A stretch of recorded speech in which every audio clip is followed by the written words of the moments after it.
આ બોલ પેન આની અંદર હું આમ લગાવું તો પાણી નીકળી જાય બહાર. હે કેવી રીતે નહીં કોને ખાવે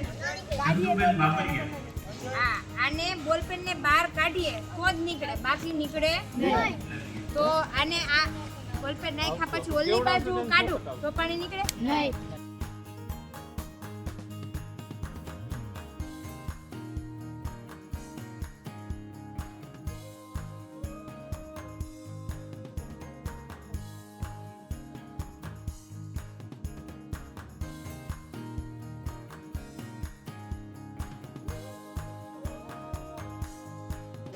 હરખાઈ છે નાકમાં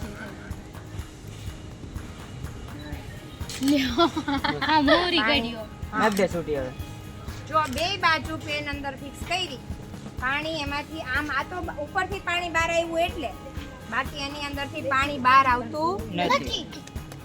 શું કામ બે બાજુ બોલ પેનનો સહારો મળી ગયો. બોલ પેનનો સહારો તો મળ્યો પણ એનું કારણ શું આ પોલિમર પદાર્થ કહેવાય. કેવો પોલિમર એટલે પ્લાસ્ટિક. પ્લાસ્ટિકના અણુ એકબીજા સાથે જોડાયેલા હોય એની સાથે પાણીના અણુ જોડાયેલા. તો પ્લાસ્ટિકના અણુ છે એ પાણીના અણુને બહાર નીકળવા દેતા નથી. એના કારણે આ પાણી છે એની અંદર એઝ ઇટ ઇઝ રહે છે જેમ છે એમને એમ રહે છે. કારણ કે આ પ્લાસ્ટિક જ છે. કદાચ એવું નથી આમાં કદાચ પડી રાખે પોલિમર છે. શું છે એના અણુ એકબીજા સાથે જોડાયેલા છે અને ઈ પાણીના અણુને બહાર નીકળવા દેતા સૌ શુભકામના વ્યક્ત કરીએ. પોલિમરમાં એની અંદર ક્યુ